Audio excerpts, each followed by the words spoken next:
Hello my dear students. आज हम करने जा रहे हैं थेरेप्यूटिक अप्रोचेस का थर्ड पार्ट। और जैसे कि हम लोग थेरेपीज जो हैं इसमें कंटिन्यू कर रहे हैं, तो आज हम कुछ और थेरेपीज के बारे में जानेंगे कि ये थेरेपीज क्या कहती हैं। सबसे पहले आपको जो है आ जाती है आपकी कॉग्निटिव थेरेपी।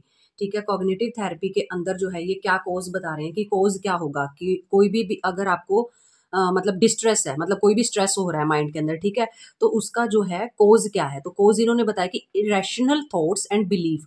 आप क्या है इरेशनल थॉट्स बना लेते हो अपने माइंड के अंदर और उनके ऊपर फिर पक्का आप विश्वास कर लेते हो। पहले इरेशनल थॉट्स बना लिए, फिर बिलीफ बना लिए, उसी के ऊपर आप अपनी लाइफ स्पेंड करने लगते हो, जिसके कारण अब आपको प्रेजेंट में लाइफ में स्ट्रेस आने लगता है और जो कहीं ना कहीं आपको कोई ना कोई मतलब साइकोलॉजिकल प्रॉब्लम आपके लिए खड़ी कर देता है। ठीक है, तो इसमें सबसे पहले आपको बताया गया REP। REP की फुल फॉर्म क्या है? Rational emotional therapy. ठीक है, रैशनल इमोशनल थेरेपी इसमें आपको बताई गई है। और ये जो थेरेपी है ये किसने दी है? एल्बर्ट एलिस ने दी है। ठीक है, इन्होंने फॉर्मुलेट की है ये REP, रैशनल इमोटिव थेरेपी। इसके अंदर क्या बताया इन्होंने? जो है तीन एक तरह से स्टेप बताए हैं, ABC। ए का मतलब यहाँ पे क्या है? एंटीसीडेंट। बी का मतलब है बिलीफ बना लेना, और बिलीफ बनाने के बाद सी जो है कॉन्सिक्वेंस। मतलब कि आपने अपने माइंड के अंदर जो इरेशनल बिलीफ बना रखे हैं, ठीक है, उससे पहले एग्जैक्ट पहले क्या होता है, फिर आप कौन से बिलीफ बनाते हैं, और थर्ड नंबर पे इसका आपका कॉन्सिक्वेंस क्या होता है। अब जो इसके अंदर देखो 3 स्टेप हैं, इसके अकॉर्डिंग क्या किया जाता है। फॉर एग्जाम्पल हम एक एग्जाम्पल लेते हैं यहाँ पे, जैसे कि एंटीसीडेंट और बिलीफ और कॉन्सिक्वेंस, ये तीनों ही चीजें देखनी पड़ेंगी। एक ऐसा एग्जाम्पल लेंगे जिसमें ये तीनों ही चीजें कवर हो जाए।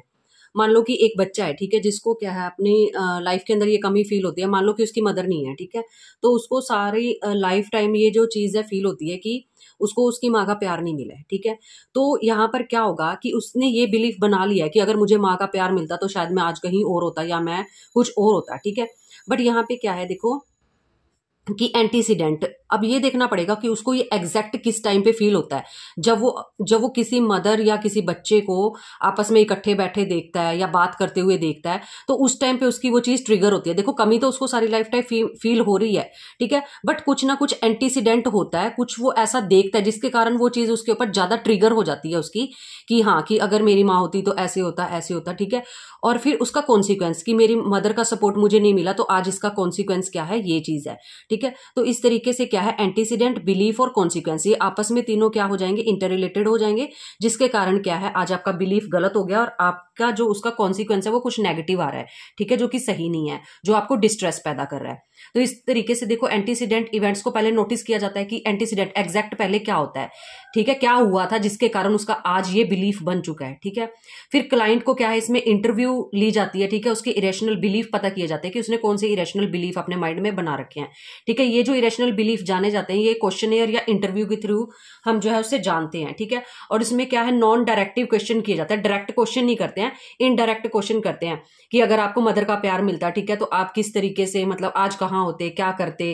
ठीक है, तो इस तरीके से उसको जो है थोड़ा घुमा के, डायरेक्ट क्वेश्चन नहीं किए जाते, इनडायरेक्ट वे के अंदर क्वेश्चन किए जाते हैं या इंटरव्यू ली जाती है। ठीक है, generally opposite to the belief, जो उसके बिलीफ बने होते हैं ना, मोस्टली टाइम ये क्या है उससे अपोजिट टाइप के जो है उससे क्वेश्चन किए जाते हैं। ठीक है, फिर तीसरा कॉन्सिक्वेंसेज इज एनालाइज्ड, जो उसके नेगेटिव कॉन्सिक्वेंस अब बने हुए थे ना, ठीक है, उसको क्या है एनालाइज किया जाता है और उसको सही जो है मतलब रिजल्ट जो है बताया जाता है, जो भी उसका जो भी क्लाइंट होगा थेरेपिस्ट का। ठीक है, उसको सही तरीके से क्या है तीनों स्टेप फॉलो करने के बाद सारी की सारी चीजें जो है बताई जाती है कि आपने ये एंटीसीडेंट होता है, उसके बाद आपके ये बिलीफ बने थे और वो बिलीफ के कारण आज आपको ये कॉन्सिक्वेंस निकल रहा है कि आज आप इस प्रॉब्लम से जूझ रहे हो। ठीक है, तो वो सारी की सारी प्रॉब्लम जो है उसकी सॉल्व करके जो थेरेपिस्ट है उसको बता देता है। ठीक है, तो ये आपकी हो जाएगी यहाँ पे कॉग्निटिव थेरेपी के अंदर जो फर्स्ट है आपकी REP, रैशनल इमोशनल थेरेपी। इस कॉग्निटिव थेरेपी के अंडर फर्स्ट थेरेपी हमने कर ली है। ठीक है, REP किसकी थेरेपी है? एल्बर्ट एलिस की। फिर उसके बाद आ जाता है आपको बाय एरन बैक। अब ये एरन बैक है, ये क्या कहते हैं कोज ऑफ डिस्ट्रेस। अगर किसी को भी क्या है डिस्ट्रेस हो रहा है, स्ट्रेस हो रहा है, ठीक है, इज एंजाइटी और डिप्रेशन, तो उसका मेन चीज क्या है, उसका रीजन है एंजाइटी या फिर डिप्रेशन है आपके अंदर। ठीक है, इससे क्या होता है कि चाइल्डहुड एक्सपीरियंस आपका अच्छा नहीं गया, जिसकी वजह से क्या है आपको प्रॉब्लम आ रही है। आपने क्या किया, आपने कुछ कोर्स स्कीमास बना लिए। कोर्स स्कीमास मतलब कि अपनी लाइफ का एक कोर्स स्कीमा बना लिया और इसी के अराउंड आप अपनी लाइफ को जो है घुमा रहे हो। ठीक है, कोर्स स्कीमास बन गए हैं आपके अंदर, which develop as a thought pattern, जो क्या है, इसने इस कोर स्कीमा ने आपका जो थॉट पैटर्न है ना उसको चेंज करके रख दिया है। आप नेगेटिव, हर एक चीज नेगेटिव सोच रहे हो, ठीक है। These are called cognitive distortion. इसके कारण क्या है, आपका जो दिमागी तौर पे आप बिल्कुल टूट चुके होगे, कॉग्निटिव डिस्टॉर्शन हो जाएगा आपका, ठीक है। आप डिसफंक्शनल हो जाओगे, आप सही तरीके से क्या है फंक्शन नहीं कर पाओगे अपनी लाइफ के अंदर, ठीक है। फिर है उसके बाद क्या किया जाता है, इसके बाद ये जो चीज है ना ये रिपीट होती है आपकी, of these thoughts cause anxiety and depression. ये चीज बार बार रिपीट होती है क्योंकि आपके कोर स्कीमास बने हुए हैं, तो बार बार नेगेटिव थॉट, बार बार नेगेटिव थॉट्स जब आपके माइंड में आती है तो जिसके कारण आप एंजाइटी और डिप्रेशन में चले जाते हो। देन इसके बाद आ जाता है आपको थेरेपिस्ट यहाँ पे क्या करता है, क्वेश्चनिंग करता है which are opposite to dysfunctional schemas, ठीक है। जो जिन्हें कोर स्कीमास बना रखे ना इसके अपोजिट जाके, मतलब पॉजिटिव वे में जो है थेरेपिस्ट क्वेश्चन पुट करता है अपने क्लाइंट को।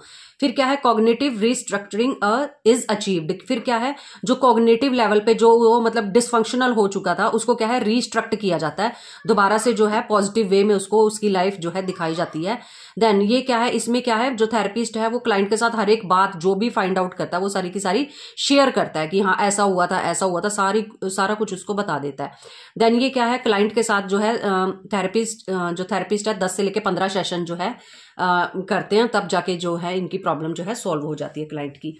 देन उसके बाद आ जाती है आपको कॉग्निटिव बिहेवियर थेरेपी, ठीक है। ये बहुत ही मेन और इंपॉर्टेंट थेरेपी है, कॉग्निटिव बिहेवियर थेरेपी, सीबीटी बोला जाता है इसको, ठीक है, शॉर्ट में। अब ये जो सीबीटी है ये इंपॉर्टेंट क्यों है, क्योंकि ये वाइड रेंज रखती है, इसमें बहुत सारी प्रॉब्लम्स जो है वो कवर हो जाती हैं, ठीक है। देखो वाइड रेंज जो है डिसऑर्डर जो है इसके अंदर आती है, जैसे बायोलॉजिकल है, बॉडी से रिलेटेड कोई भी, ठीक है, प्रॉब्लम है, या फिर आपको कोई कॉग्निटिव या फिर माइंड से रिलेटेड कोई भी प्रॉब्लम है, या आपको कोई बिहेवियर से रिलेटेड प्रॉब्लम है, ठीक है, या फिर आपको सोसाइटी से लेकर कोई प्रॉब्लम है, तो हर एक टाइप की जो बीमारी है इसके अंदर मतलब कवर हो जाती है, किसी भी टाइप की है, ठीक है। तो जैसे कि अब जैसे आप में यहाँ पे आपको बताया बायोलॉजिकल अगर कोई प्रॉब्लम है, ठीक है, तो उसके लिए रिलैक्सेशन प्रोसीजर जो आपको यूज किया जाएगा, ठीक है। देन उसके बाद है आपको माइंड से रिलेटेड कोई प्रॉब्लम आ रही है तो कॉग्निटिव थेरेपी को यूज कर लिया जाएगा, ठीक है। आपको सोसाइटी से रिलेटेड कोई भी प्रॉब्लम आ रही है, फैमिली से रिलेटेड कोई प्रॉब्लम आ रही है, ठीक है, तो एनवायरमेंटल मैनिपुलेशन टेक्निक को यूज करके मतलब आपकी प्रॉब्लम को ठीक कर दिया जाएगा। तो इस तरीके से जो सीबीटी है वो काफी सारे वाइड एरिया को कवर करती है, जिसकी वजह से इसको बेस्ट माना जाता है, ठीक है, कि हर एक चीज इसमें कवर हो जाती है। देन आ जाता है आपको ह्यूमनिस्टिक एग्जिस्टेंशियल थेरेपी। अब ये थेरेपी आपको क्या बता रही है, कह रहे हैं कि कोज क्या है डिस्ट्रेस का। जब किसी भी पर्सन को डिस्ट्रेस फील होता है, इट्स मीन कि उसको लोनलीनेस फील हो रही है, बहुत अकेलापन फील हो रहा है। उसके बाद है एलियनेशन, उसको बहुत ही जैसे एलियंस होते हैं ऐसे अकेला फील हो रहा है, ठीक है। Inability to find meaning and genuine fulfilment in life, और उसको क्या अपनी लाइफ का कोई मीनिंग ही नहीं मिल रहा है कि मेरी लाइफ का मीनिंग क्या है, मैं क्यों इस दुनिया में आया हूं, और अगर मैं आया हूं तो मेरी मतलब कि यहाँ पे एग्जिस्टेंस क्या है, एग्जिस्टेंशियल थेरेपी, ठीक है, कि मेरी यहाँ पे होंद क्या है, मैं यहाँ पे क्यों आया हूं, मेरे आने की क्या वजह है, मैं आया हूं तो इसका कोई मीनिंग होना चाहिए। अगर मीनिंग नहीं मिलता किसी भी पर्सन को अपनी लाइफ का, तो उसके बाद वो क्या है लोनलीनेस या एलियनेशन फील करना स्टार्ट कर देता है, जिसके कारण फिर वो डिस्ट्रेस में आना स्टार्ट हो जाता है, ठीक है, स्ट्रेस वगैरह डिप्रेशन वगैरह के अंदर चला जाता है बंदा। फिर उसके बाद है human have an innate need to grow. हर एक बंदे को क्या है, एक जन्म से ये चीज मिली होती है कि उसको ग्रो करना है अपनी लाइफ के अंदर और सेल्फ एक्चुअलाइज करना है। जैसे मैस्लो हायरार्की है, ठीक है, तो उसमें 5th स्टेज आपकी सेल्फ एक्चुअलाइजेशन की है कि लाइफ के एक पड़ाव ऐसा आता है जहां पे ह्यूमन बींग को ये लगता है कि मैंने अपनी लाइफ के अंदर सब कुछ अचीव कर लिया है, ठीक है, कि जॉब भी होगी, फैमिली भी होगी, ठीक है। उसके बाद आज जहां पर भी मैं हूं मतलब 60-70 की एज में कि हाँ मैं अपनी लाइफ से सेटिस्फाई हूं, तो इस तरीके से सेल्फ एक्चुअलाइजेशन की स्टेज भी होती है। अगर यहाँ पे आके भी बंदा ये देखना स्टार्ट कर दे कि हाँ मेरी लाइफ में ये चीज पूरी नहीं है, ये चीज फुलफिलमेंट नहीं हुई, तो फिर क्या है उसको अपनी लाइफ के अंदर प्रॉब्लम आनी स्टार्ट हो जाती है। फिर कह रहे हैं finding a sense of whole person and know his highest potential. और बंदा अपने सेल्फ एक्चुअलाइजेशन में पहुंचने के लिए 60-70 की एज में पहुंचने के लिए अपने लाइफ की हाईएस्ट पोटेंशियल लगा देता है, जितनी क्षमता उसके अंदर है, जितनी एबिलिटी है, ठीक है, चाहे वो साइकोलॉजिकली है चाहे वो फिजिकली है, वो हर एक एबिलिटी को उसके अंदर यूज करेगा ताकि अपने लाइफ के अंदर वो बेस्ट कुछ कर पाए, ठीक है। फिर है require free expression of emotion, और उसको अपनी लाइफ के अंदर जो भी वो करना चाहता है उसको फ्री होना चाहिए। अगर उसके एक्सप्रेशन को रोका जा रहा है, सपोज कि एक बच्चा सिंगर बनना चाहता है और घर वाले कह रहे हैं कि नहीं तेरे को ये सिंगर का काम हमें अच्छा नहीं है, कि हमें यह सही नहीं लगता कि आप गाते हो ये वो, तो इसका मतलब क्या है कि उसकी पोटेंशियल उस चीज के अंदर है, बट फैमिली की तरफ से वो पोटेंशियल उसकी रोकी जा रही है, तो कहीं ना कहीं तो वो प्रॉब्लम क्रिएट करेगी ना।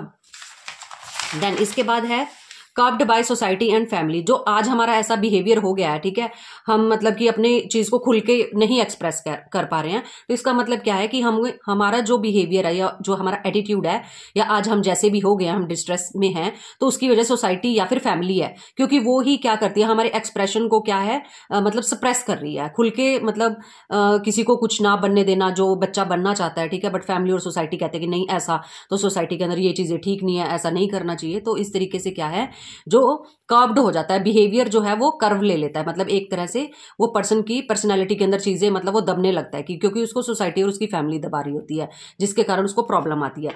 क्रिएट, उसके बाद है डिस्ट्रप्टिव बिहेवियर, जिसके कारण क्या है, उस पर्सन का जो बिहेवियर है वो बहुत डिस्टर्ब वाला हो जाता है, डिस्टर्ब करता है बंदे को हर एक काम करने के लिए, क्योंकि मन लगा के काम कर ही नहीं पाता, उसका इंटरेस्ट किसी और चीज में था, बट उसको जबरदस्ती उसकी फैमिली और सोसाइटी ने वहां जाने नहीं दिया, जिसकी वजह से क्या है, उसका जो बिहेवियर आज डिस्टर्ब हो गया, और जिसके कारण उसकी नेगेटिव थॉट्स बनने लगती हैं, और नेगेटिव थॉट्स बनती है तो वो किसी भी काम को इंटरेस्ट से नहीं करता है, ठीक है।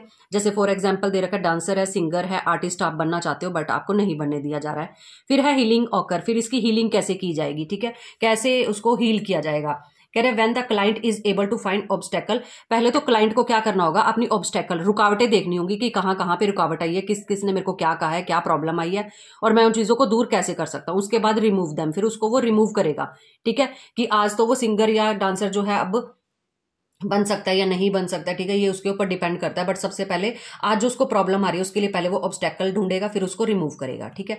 मेथड कौन सा यूज करेंगे आप, permissive and non judgmental environment is provided client, ठीक है। अब इसमें क्लाइंट को क्या है, एक परमिसिव जो है मतलब एनवायरनमेंट प्रोवाइड किया जाता है कि आपके मन में जो भी आ रहा है, थेरेपिस्ट उसको कहता है कि आप बिल्कुल सही हो, ठीक है, you are absolutely right what you want to be in your life, ठीक है। तो आप जो कुछ भी अपनी लाइफ के अंदर बनना चाहते हो, ठीक है, आप एक्सप्रेस करो, ठीक है, आप उस चीज को बताओ, और जो थेरेपिस्ट है वो वहां पे क्या रहता है, नॉन जजमेंटल रहता है, ठीक है, वो कुछ भी जज नहीं करेगा, वो जस्ट ये कहेगा कि आप बिल्कुल सही हो, आप जो भी कह रहे हो, ठीक है, मैं आपके साथ हूं, आप बोलो, आप जो भी बोलना चाहते हो या अपनी लाइफ के अंदर जो भी करना चाहते हो, ठीक है। फिर उसके बाद क्या है, थेरेपिस्ट ये कह देता है क्लाइंट को, बट आप खुद रिस्पॉन्सिबल हो अपनी फ्रीडम के लिए, ठीक है, कि आपने कहाँ पे अपने मतलब कि जो आपकी फीलिंग्स है उनको एक्सप्रेस करना है, कितने हाई लेवल तक या फिर कितने लो लेवल तक आप अपने जो फीलिंग्स है उनको एक्सप्रेस करना चाहोगे, ये आप खुद कंट्रोल करोगे अपने बिहेवियर के ऊपर, ठीक है। तो इस तरीके से थेरेपिस्ट उसको एक पॉजिटिव एनवायरनमेंट यहाँ पे प्रोवाइड कर रहा है, ठीक है। तो जिससे क्या है, क्लाइंट को फिर अच्छा फील होना स्टार्ट हो जाता है कि हाँ, कि मुझे कोई सुन रहा है, ठीक है। फिर है, इससे क्या होगा, सेल्फ अवेयरनेस आने लगती है क्लाइंट के अंदर, वो अंडरस्टैंड करने लगता है सेल्फ को, ठीक है, उसके पास एक एक्सपीरियंस आ जाता है इस चीज के बाद, थेरेपी लेने के बाद, ठीक है। Therapist act as a facilitator और गाइड, जो थेरेपिस्ट है जस्ट वो क्या है, उसी की बात को सुन के जस्ट उसी में उसकी हाँ में हाँ मिला रहा है, एक तरह से उसको फैसिलिटेटर का काम कर रहा है, जस्ट उसकी एक हेल्प कर रहा है उसको, उसकी प्रॉब्लम दूर करने में। फिर है एग्जिस्टेंशियल थेरेपी, जो है आपको यहाँ पे बताया बाय विक्टर फ्रैंक। अब यहाँ पे जो है आपको न्यू थेरेपी के बारे में बता रहे हैं कि एग्जिस्टेंशियल जो थेरेपी, ये हमने जो थेरेपी अभी पढ़ी है ना, ह्यूमन एग्जिस्टेंशियल थेरेपी जो है यहाँ पे पढ़ी है, ठीक है। इसमें क्या बता रहे हैं, जो एग्जिस्टेंशियल थेरेपी है वो विक्टर फ्रैंक ने दी है, ठीक है, विक्टर फ्रैंक। देन उसके बाद है client centred therapy by Carl Rogers, ठीक है। फिर उसके बाद आ जाता है गेस्टाल्ट थेरेपी बाय यहाँ पे फ्रेडरिक और पर्ल, ठीक है। ये कुछ थेरेपीज हैं जो क्या है, मतलब इसी के अंडर आ रही हैं, आपकी ह्यूमन एग्जिस्टेंशियल थेरेपी के अंडर आ रही हैं ये सॉरी। अब यहाँ पे देखो, सबसे पहले हम क्या करेंगे, existential therapy by Viktor Frankl कर रहे हैं, ठीक है, जिसको हम जिसके अंदर जो फर्स्ट थेरेपी है वो आपकी आ जाएगी लोगोथेरेपी, ठीक है। लोगोथेरेपी का मतलब, लोगो का मतलब होता है सोल, आत्मा, ठीक है, ट्रीटमेंट ऑफ सोल, इसमें हम जो है आत्मा का एक तरह से सोल का ट्रीटमेंट कर रहे हैं। अब यहाँ पे क्या है, मीनिंग मेकिंग, हर एक बंदा क्या है अपनी लाइफ के अंदर मीनिंग लेके चलता है कि मेरी लाइफ का कोई ना कोई मीनिंग है, finding meaning even in life threatening situation, उसको क्या है अपनी लाइफ का मीनिंग ढूंढना चाहिए। अगर उसको अपनी लाइफ का मीनिंग नहीं मिलता किसी पर्सन को, तो वो थ्रेटनिंग सिचुएशन तक जाता है।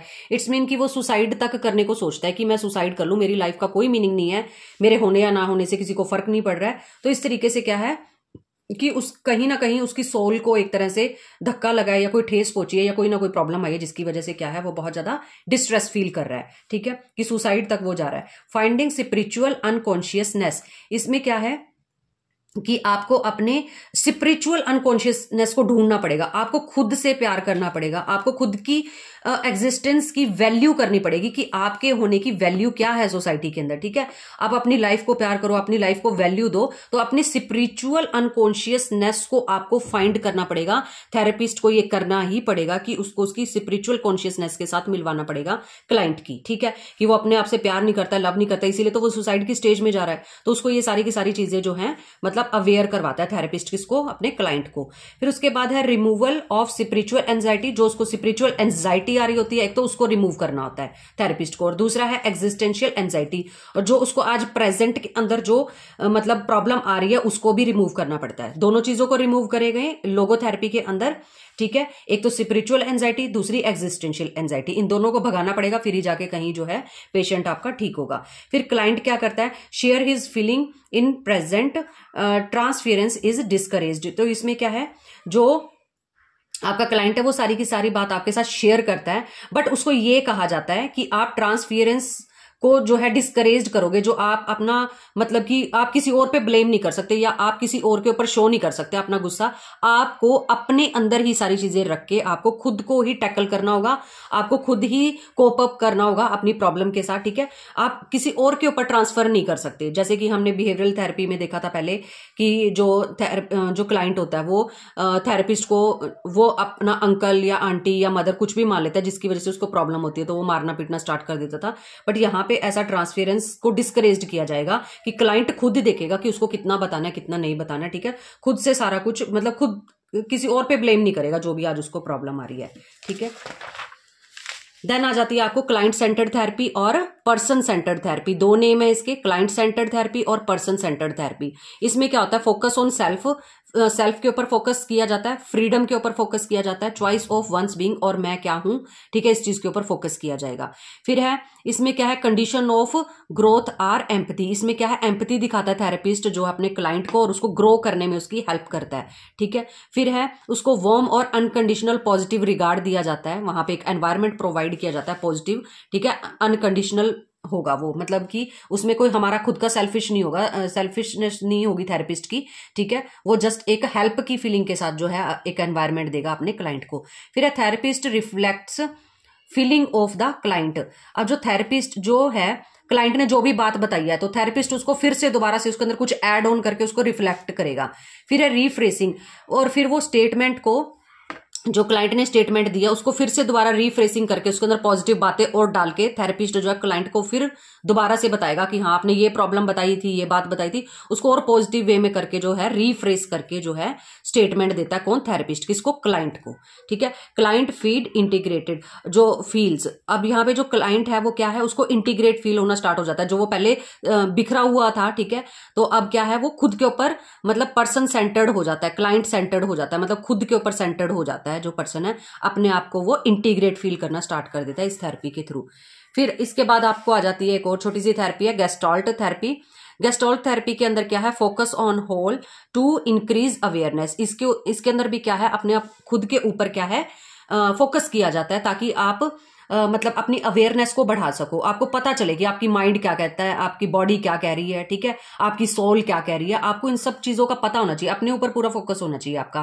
गेस्टाल्ट थेरेपी आपको ये कहती है self awareness and self acceptance होनी चाहिए, आपको एक्सेप्ट करना आनी चाहिए कि कहाँ पे आपकी बॉडी किस तरीके से रिएक्ट करती है, आपका माइंड कहाँ पे क्या रिएक्ट करता है। ठीक है, आपके अंदर सेल्फ अवेयरनेस होनी चाहिए, अपनी बॉडी के बारे में पूरी नॉलेज होनी चाहिए। टू वे कन्वर्सेशन होती है, थेरेपिस्ट और क्लाइंट के बीच में कन्वर्सेशन चलती है। ठीक है, इसके अंदर क्या है, एज अ होल देखा जाता है, मतलब कि एज अ होल किसको देखेंगे, बॉडी, आपका माइंड आ जाएगा, आपकी बॉडी आ जाएगी और आपके सोल, इन तीनों को क्या है एज अ होल देखा जाता है। ठीक है, कि इन तीनों की ही नॉलेज हर एक पर्सन को अपने खुद की नॉलेज होनी चाहिए। ठीक है, फिर अब यहाँ पे क्या है, इसमें रोल प्ले करने के लिए बोला जाता है अपने क्लाइंट को कि अगर आप आज आपके अंदर कोई भी प्रॉब्लम आ रही है, ठीक है, और आप जिसको अपना आइडियल पर्सन मानते हो कि परफेक्ट पर्सन ये है, उसका रोल प्ले करके दिखाओ थोड़ा। ठीक है, तो इस तरीके से उससे रोल प्ले करवाया जाता है। रिलीज पास्ट, इससे क्या है, वो अपना पास्ट को भूल के और अपने आइडियल पर्सन को फॉलो करना स्टार्ट कर देता है। ठीक है, तो जो उसका लो सेल्फ एस्टीम गिरा हुआ होता है वो भी क्या है, मतलब अप जाने लगता है, क्योंकि वो पॉजिटिव चीजें कर रहा है, अपनी नेगेटिव चीजों को भुला के अपने आइडियल पर्सन को फॉलो कर रहा है इस टाइम पे। ठीक है, और फिर क्या है, कॉन्टैक्ट विद प्रेजेंट एनवायरनमेंट, और वो अपने प्रेजेंट एनवायरनमेंट के कांटेक्ट में आ जाता है, ठीक है। उसको पता लगने लग जाता है कि हाँ, कि मैं गलत ये चीजें कर रहा था और मेरे को आइडियल पर्सन की जैसा बनना है, तो मुझे ये चीजें अब करनी पड़ेंगी, ठीक है।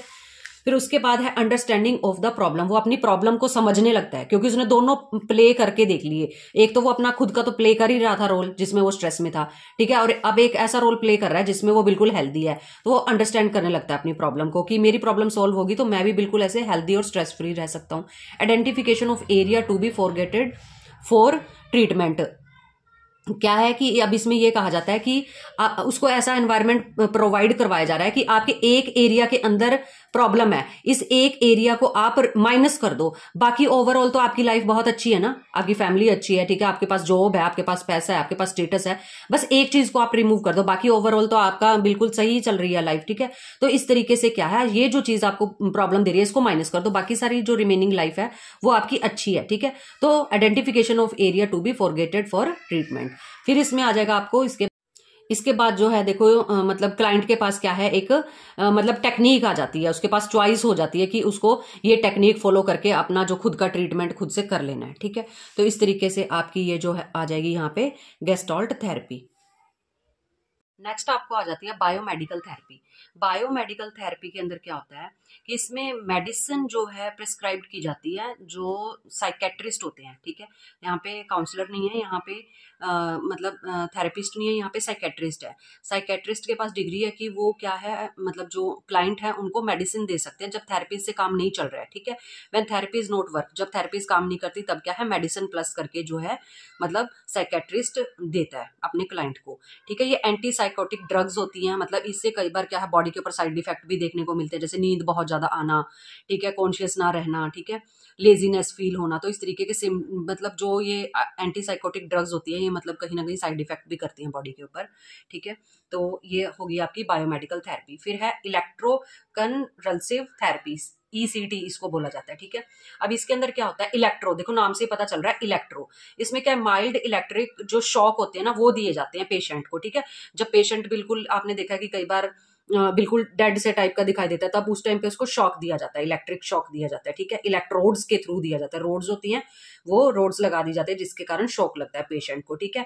As a routine treatment when medicine are not working, इसमें भी जब मेडिसिन वर्किंग नहीं होती तब इस लेवल की जो थेरेपीज हैं वो दी जाती हैं, ठीक है। चाहे बायोमेडिकल थेरेपी के अंदर मेडिसिन, इलेक्ट्रो कन्वल्सिव थेरेपी के अंदर आपको क्या है, इलेक्ट्रिक शॉक दोगे आप इसको पेशेंट को, ठीक है। देन इसके बाद आपको आ जाता है अल्टरनेटिव थेरेपीज। अगर आपको थेरेपीज के थ्रू नहीं जाना है, ठीक है, तो आप क्या कर सकते हो, योगा, मेडिसिन वगैरह, मेडिटेशन वगैरह करके भी आप अपनी प्रॉब्लम्स को दूर कर सकते हो। जैसे कि क्या है, इनको अल्टरनेटिव थेरेपीज बोला जाता है, ठीक है। सारी थेरेपीज हम नहीं इंप्लीमेंट करना चाहते, हम क्या है मतलब नेचुरल सी थेरेपी यूज करना चाहते हैं। तो यहाँ पे आ जाएगा योगा सबसे पहले। तो योगा जो है क्या है, इसमें बताया गया एंशिएंट इंडियन टीचिंग डिटेल्ड है अष्टांगा योगा के अंदर, ठीक है। अष्टांगा योगा जो है पतंजलि की योगा, अष्टांगा योगा क्या है, एक तरह से मतलब योगाज के बारे में बताया गया। पतंजलि योगा सूत्रास जो है एक बुक है, इसके अंदर जो है मतलब अष्टांगा योगा के बारे में बताया गया, कैसे कैसे योगा को परफॉर्म करना है, किस तरीके से किया जाता है, ठीक है, और कौन सी बीमारी के लिए कौन सा योगा ठीक है, ठीक है। इट रेफर्स टू, इसमें क्या है, आसन्स लगा के बैठते हैं, आसन्स लगा के बैठा जाता है जिसको बॉडी पोस्चर या प्राणायाम भी बोला जाता है, ठीक है। फिर इसके बाद आ जाता है आपको मेडिटेशन। मेडिटेशन में क्या किया जाता है, practice of focus on object, किसी भी एक चीज के ऊपर फोकस करके रखा जाता है पूरा टाइम, ठीक है। अपनी ब्रीथ के ऊपर पूरा फोकस किया जाता है, ठीक है। और साथ के साथ आप क्या है इसके अंदर जो है मंत्र भी बोलते हो, ठीक है। तो इस तरीके से क्या है आपको मेडिटेशन करवाई जाती है ताकि आपकी प्रॉब्लम्स जो है ठीक हो सके। फिर है विपासना मेडिटेशन। विपासना मेडिटेशन के अंदर क्या होता है, माइंडफुलनेस। माइंडफुलनेस क्या है कि किसी भी चीज के बारे में आपको क्या है लगातार सोचना होता है, एक ही चीज के ऊपर पूरा फोकस करके रखना पड़ता है। माइंडफुलनेस बेस्ड, इसमें क्या है, meditation person positively observe the various bodily sensation. एक बंदा जो है, ठीक है, वो अब बैठ गया मेडिटेशन करने के लिए, ठीक है, तो उसको क्या अपनी बॉडी के ऊपर पूरा कंसंट्रेट करना पड़ता है कि सांस कैसे आ रही है, ठीक है। तो पूरा अपनी बॉडी के ऊपर पूरा कंसंट्रेट करेंगे, माइंडफुलनेस करेंगे, ठीक है। सेंसेशन एंड थॉट्स, अपने थॉट्स के ऊपर पूरा फोकस करेंगे, that are passing through his awareness, जो उसकी अवेयरनेस से पास होकर आगे जाएंगे, मतलब कि उसकी अवेयरनेस में होगा कि हाँ सांस ऐसे चल रही है, इस तरीके से क्या है अपनी बॉडी के ऊपर पूरा कंसंट्रेट होगा, उसको बोलेंगे माइंडफुलनेस। ठीक है। तो इसमें ये है आपकी विपासना मेडिटेशन। फिर आएगा आपको स्काई। स्काई की फुल फॉर्म क्या है? सुदर्शना क्रिया योगा। इसके अंदर क्या होता है? रैपिड ब्रीथिंग जो है, आपको लगातार क्या है, सांस लेना होता है, ठीक है। और इसमें आपको आ जाएगा ट्रीटमेंट ऑफ, ये एक तरह से क्या है, जो स्काई है ना, ये स्ट्रेस के लिए, एंजाइटी के लिए, PTSD, post traumatic stress disorder, subsistence abuse, कोई ड्रग्स वगैरह, नशे वगैरह ले रहा है, डिप्रेशन के लिए, सभी चीजों के लिए जो स्काई है ना, वो बहुत ही बेहतरीन एक तरह से आप कह सकते हो अल्टरनेटिव थेरेपी है इन प्रॉब्लम्स को दूर करने के लिए, ठीक है। तो निमहांस ने जो है क्या बताया, कह रहे कंडक्ट अ स्टडी, इन्होंने एक स्टडी की है जिसमें ये बताया कि जो स्काई है ना, जो सुदर्शना क्रिया योगा है, ये इंसोमेनिया के लिए बहुत अच्छा है। मतलब कि क्या है, जब आप स्लीपलेसनेस फील करते हो, आपको नींद नहीं आती है, तो उसके अंदर स्काई बहुत अच्छा रोल प्ले करती है, ठीक है, जिन पेशेंट को नींद नहीं आती है। देन उसके बाद आएगा कुंडलानी योगा। कुंडलानी योगा में आ जाएगा आपको effective in treatment of mental disorder, जैसे कि ओसीडी, ओबेसिव कंपल्सिव डिसऑर्डर, हम पहले पढ़ चुके हैं साइकोलॉजिकल डिसऑर्डर वाले चैप्टर में ये, ठीक है, एक्सेट्रा। जो अगर आपको कोई साइकोलॉजिकल प्रॉब्लम आ रही है, माइंड से रिलेटेड प्रॉब्लम आ रही है, तो उसमें आपका कुंडलानी योगा चलेगा, ठीक है। It combines breathing technique with chanting of mantras. इसमें आप सांस लेने के साथ साथ मंत्रों का भी उच्चारण करते हो, जिससे क्या है, आपका जो है मतलब कॉन्शियसनेस या आपका फोकस जो है अपने ब्रीथिंग के ऊपर आ जाता है और मंत्र के ऊपर आ जाता है, ठीक है। फिर इसके अलावा आपको आ जाएगा रिहैबिलिटेशन। रिहैबिलिटेशन में क्या आ जाता है, आपको रिडक्शन ऑफ सिम्टम्स। जो भी आपको अभी कोई भी सिम्टम्स दिखाई दे रहे हैं, आपने उन सिम्टम्स को दूर करना है जो कि सिम्टम्स सही नहीं है, नेगेटिव सिम्टम्स बॉडी के अंदर दिखा रहे हैं, दिख रहे हैं, सॉरी। फिर है improving the level of quality of life. इसमें हम क्या करते हैं, अपनी जो लाइफ की क्वालिटी है ना, उसको इंप्रूव करने की कोशिश करते हैं कि हमारी लाइफ की क्वालिटी और ज्यादा अच्छी हो जाए, और जो सिम्टम दिखाई दे रहे हैं ना नेगेटिव वाले, उनको रिमूव किया जाता है, ठीक है। इसमें क्या करवाया जाता है, ऑक्यूपेशनल थेरेपी दी जाती है, ठीक है। ऑक्यूपेशनल मतलब कि कुछ ना कुछ काम सिखाया जाता है जो भी पेशेंट होते हैं उनको। वोकेशनल थेरेपी, इसके अंदर क्या है, जैसे कि वोकेशंस का टाइम है, ठीक है, उस टाइम पे थेरेपी देके पर्सन को ठीक किया जाता है, कुछ ना कुछ सिखाया जाएगा इस तरीके से पॉजिटिव उनको। फिर है सोशल स्किल ट्रेनिंग, और सोसाइटी के अंदर कैसे रहना, कैसे उठना बैठना, कैसे बात करनी है, तो इस तरीके से सोशल स्किल भी सिखाई जाती है। फिर है कॉग्निटिव रिट्रेनिंग, और क्या है, दिमागी तौर पर भी उनको क्या है, जैसे कि कंसंट्रेट करना, फोकस करना, तो इस तरीके की चीजें सिखाई जाती हैं। तो इसी के साथ ये आपका हो जाएगा रिहैबिलिटेशन, ठीक है। ये अल्टरनेटिव थेरेपीज के अंदर आ जाएंगी। तो इसके साथ ही आपका ये चैप्टर जो है पूरा कंप्लीट होता है। अगर आपको चैप्टर सारा समझ में आया, ठीक है, अगर आपको थोड़ा सा भी हेल्पफुल है जो भी मैं पढ़ा रही हूँ, ठीक है, तो प्लीज लाइक जरूर करिए, और एक जो है कमेंट भी आप प्यारा सा छोड़ सकते हो, ताकि इससे क्या है, मोटिवेशन मिलती है पर्सन को।